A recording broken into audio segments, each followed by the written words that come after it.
참 잘 나오셨습니다. 오늘 읽으신 본문의 말씀 중심으로 가장 좋은 것을 하나님께 드려야 됩니다. 이런 제목으로 말씀을 나누겠습니다. 어느 미션 스쿨의 교목 목사님이 학생들에게 이제 예배 참여를 강조했는데 어떤 학생이 도저히 응하지 않았습니다. 그래서 그 학생을 불러서 이렇게 이유를 물어봤습니다. 왜 학생은 예배 참석하지 않는가? 목사님, 저는 기독교가 어떤 것인지 도무지 알 수 없습니다. 알 수 없기 때문에 믿을 수 없고, 믿을 수 없기 때문에 예배 참여할 수 없습니다. 학생이 상당히 논리적으로 대답을 했습니다. 그때 교목이 이렇게 대답을 합니다. 그럼 학생 지금 말한 거 거꾸로 한번 이야기해 보게나. 네. 이렇게 학생이 또 이야기합니다. 예배에 참석하지 않기 때문에 믿을 수가 없고, 믿을 수 없기 때문에 기독교에 대해서도 알 수가 없습니다. 목사님이 이렇게 대답합니다. 바로 그걸세. 믿음은 예배에 참여해야 들음으로써 믿음이 생기는 거네. 로마서 10장의 말씀이죠. 믿음은 어디에서 난다고요? 들음에서 나며 들음은 그리스도의 말씀으로 말미암느니라.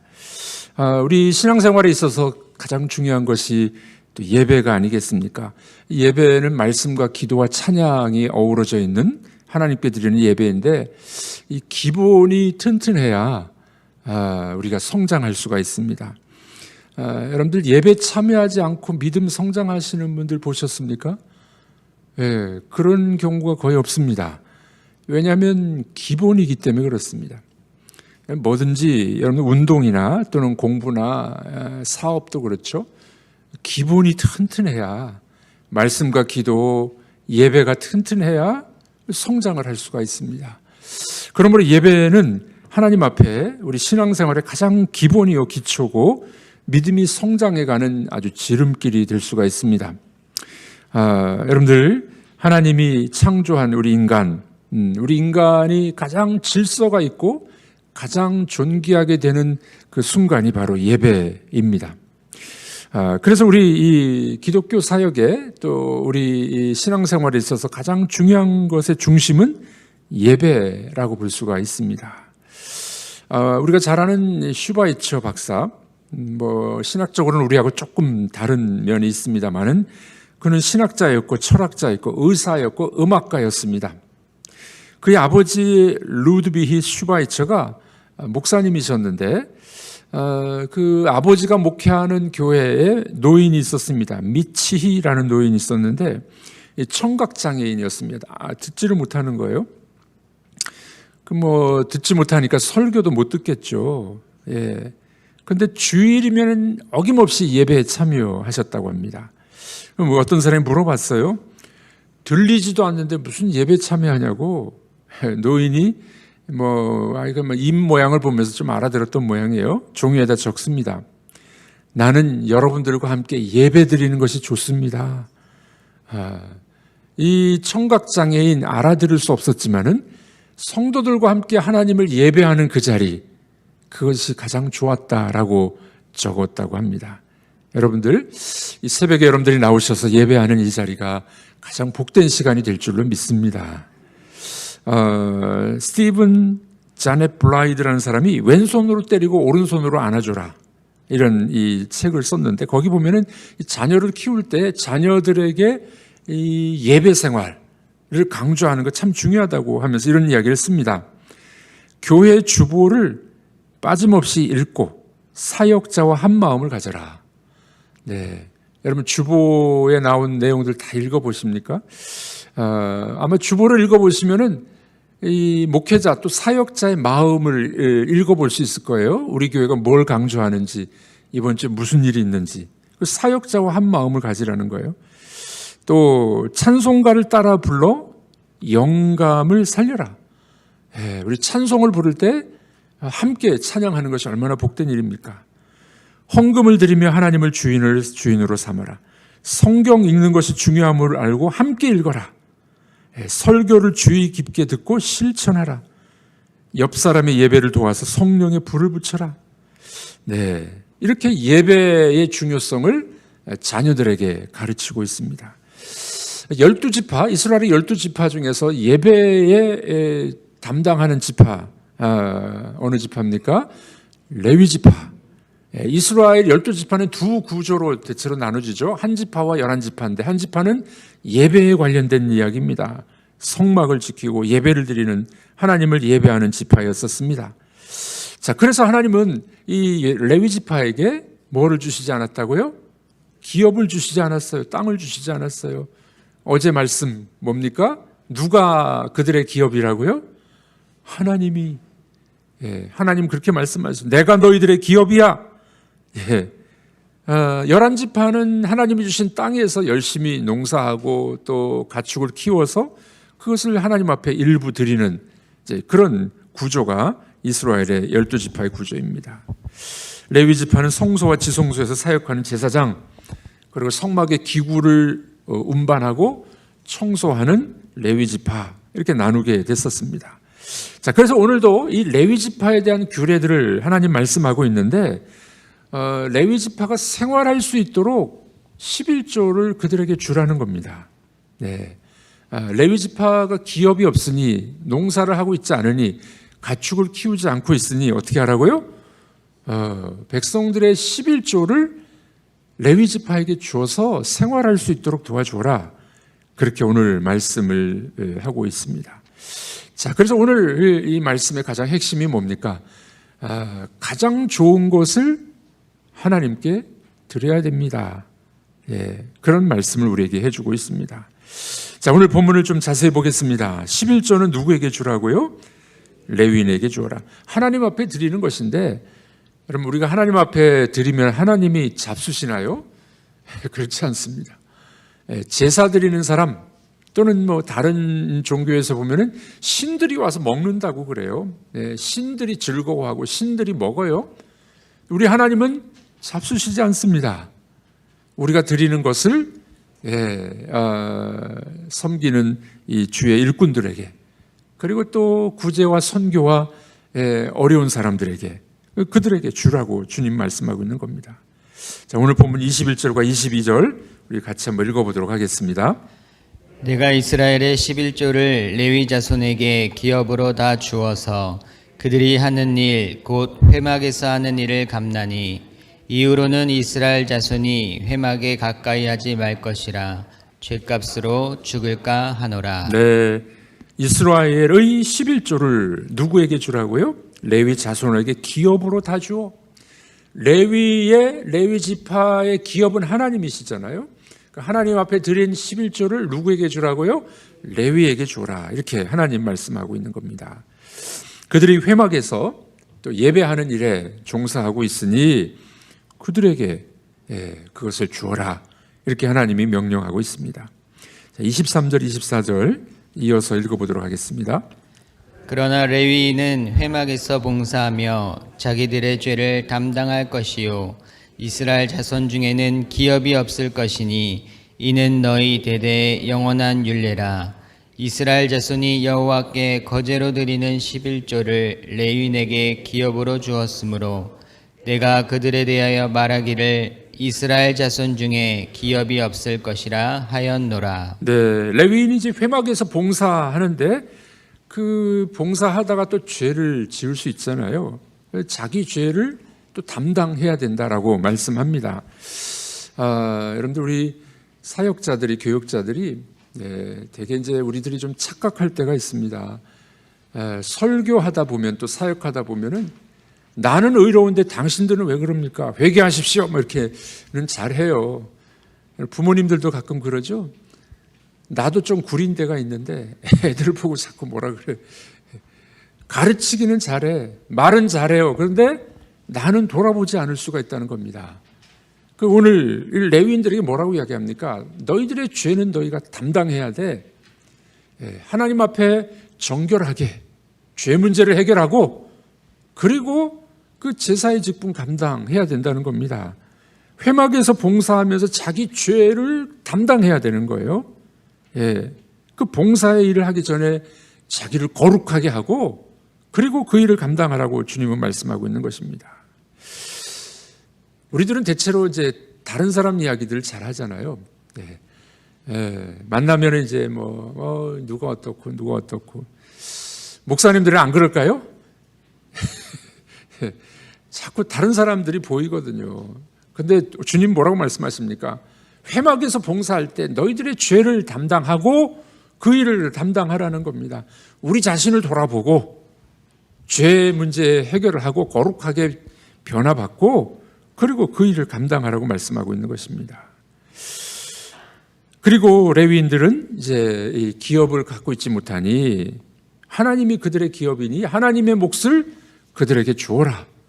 이렇게 규례를 삼게 되셨습니다. 자, 그런데 여기 또 중요한 대목이 나옵니다. 자, 이스라엘이 하나님 앞에 드린 11조를 누구에게 주라고요? 레위인들에게. 레위인이 11조를 받았어요. 그런데 그 11조를 받은 그 물질과 재물 중에서 또 11조를 하나님 앞에 드리라는 거예요. 레위인도 11조를 드려야 돼요. 25절에서 26절 읽어보겠습니다. 여호와께서 모세에게 말씀하여 이르시되 너는 레위인에게 말하여 그에게 이르라. 내가 이스라엘 자손에게 받아 너희에게 기업으로 준 11조를 너희가 그들에게서 받을 때에 그 11조의 11조를 거제로 여호와께 드릴 것이라. 네, 레위인이 11조를 받았습니다. 그 받은 것에서 10분의 1을 또 하나님 앞에 거제로 드리라는 겁니다. 자, 하나님이 참 정확하게 말씀하시죠. 레위인은 기업이 없어. 그러니까 이스라엘의 11조를 그들에게 주어. 레위인이 받았습니다. 그 다 받아서 그냥 자기가 쓰지 말고 그 중에 또 11조를 하나님 앞에 드리라는 겁니다. 가장 좋은 것을 하나님 앞에 드릴 줄 알아야 됨을 가르쳐주고 있습니다. 요즘에 SNS 또 유튜브 방송들이 많이 있다 보니까 이 11조에 대해서 이렇게 질문도 하고 답을 주시는 목사님들 또 이런저런 이야기들이 많이 나옵니다. 요즘 젊은 사람들은 11조는 율법이고 구약인데 구약의 말씀인데 지금도 무슨 11조를 해야 되냐 이렇게 이제 반응을 보이는 사람들이 있습니다. 또 그렇게 가르치는 분도 가끔은 있습니다.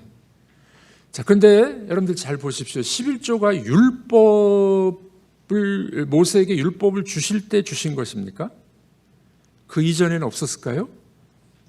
율법 이전에 아브라함이 전쟁에 나갔다가 10분의 1을 멜기세덱에 드리는 사건 기억하시죠? 율법 이전의 것입니다. 이 11조는. 네. 또 어떤 분 그런 이야기합니다. 예수님이 율법을 다 완성했기 때문에 구약의 율법은 안 지켜도 돼. 완성하셨으니까. 이렇게 말하는 사람도 있습니다. 그렇지 않습니다. 여러분 마태복음 23장 23절에 보면 예수님이 이렇게 말씀하셨어요. 한번 읽어보겠습니다.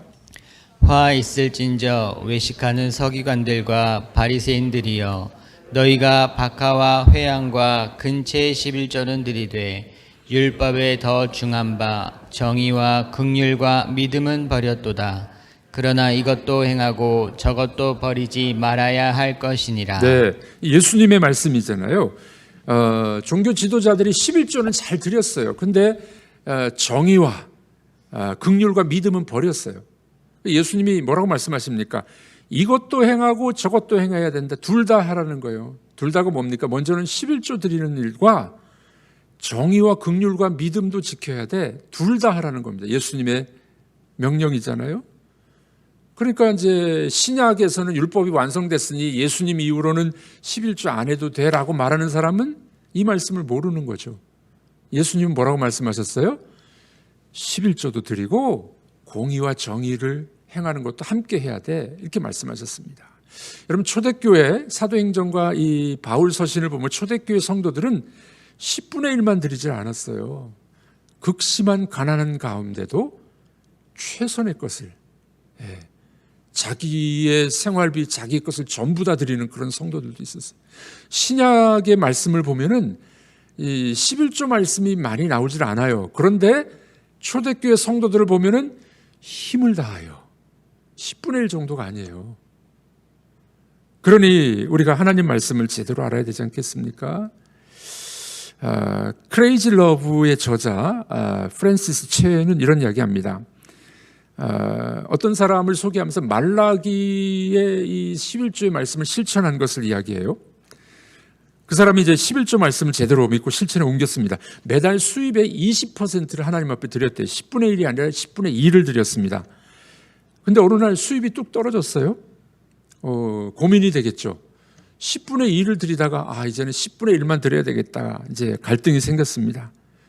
10분의 2를 드렸는데 수입이 떨어지니까 10분의 1만 드려도 되지. 근데 마음속에 갈등이 있다가 이 사람이 아니야, 내가 더 드려야겠다. 10분의 3을 드리기 시작했습니다. 수입이 떨어졌는데도. 결과가 어떻게 됐을까요? 우리 짐작할 만하지 않습니까? 하나님이 그분을 얼마나 축복해 주셨는지 필요 이상으로 이전보다도 더한 것들을 나중에 채워주셨습니다. 여러분들, 하나님은 우리의 기업이십니다. 그분에게 소중한 것을 우리가 믿음으로 드리게 되면 반드시 하나님은 귀한 것으로 갚아주십니다. 그러니까 우리들은 11조를 드려야 되느냐 말아야 되느냐 그 고민하지 마시고 어떻게 하면 내가 온전하게 드릴 수 있고 기쁘게 드릴 수 있고 또 아름답게 드릴 수 있나를 생각하는 것이 우리 성도들의 마땅한 바가 아니겠습니까? 이 말씀을 준비해 보면서 저희 가정은 얼마나 드리는가 한번 대충, 잘 모르지만 대충 따져봤어요. 그럴 때 저희도 한 10분의 3 이상을 드리는 것 같아요. 그러다 보면은 생활이 어떤 때는 빠듯할 때도 있지만 하나님은 시시때때로 채워주십니다. 아이들 셋을 대학 가르치고 또 학비 대주고 생활비 대주고 하는데 부족함이 없었어요.